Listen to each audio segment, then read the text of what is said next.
ఇక వృషభ రాశి వారికి, ఈ వృషభ రాశి వారికి ఈ మాసంలో స్థానచలనం ఉంటుందండి.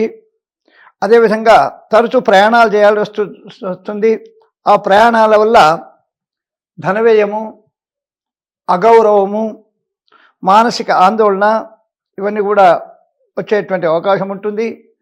ఈ వృషభ రాశి వారికి మొదటి వారంలో మనోవిచారం, అంటే అనుకున్నటువంటి పనులు పూర్తి కాకపోవడము, అధిక వ్యయము, ఇవి కారణం వల్ల అనేక విధములైనటువంటి చిక్కులు రావడం జరుగుతుంది మేషరాశి వారికి.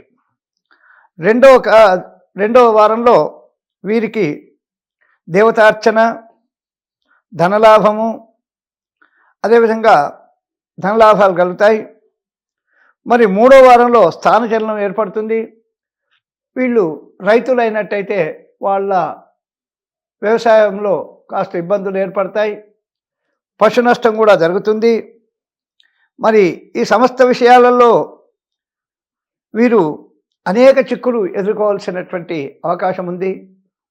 ఆరోగ్యరీత్యా కానివ్వండి, ఏదైనా నూతన వ్యాపారం అనుకున్నప్పుడు ఆ నూతన వ్యాపారం కలిసి రాకపోవడము, మరి వీరు కూడా ఈ ఏప్రిల్ నెలలో గురువుకు శనికి ప్రదక్షిణలు చేయడము, ఏదైనా గురువారం రోజు ఒక పసుపచ్చ గుడ్డలో ఒక కేజింబావు శనగలు కట్టి గురువు గ్రహం ముందు పెట్టి నివేదన చేసి ఆ అట్టి శనగలను, పసుపచ్చ గుడ్డను, యథాశక్తి దక్షిణను బ్రాహ్మణికి దానం ఇవ్వడం కానీ, మరి శనికి తైలాభిషేకం చేసుకున్నట్టయితే ఈ వృషభ రాశి వారికి శుభ ఫలితాలు జరుగుతావని తెలుస్తుంది.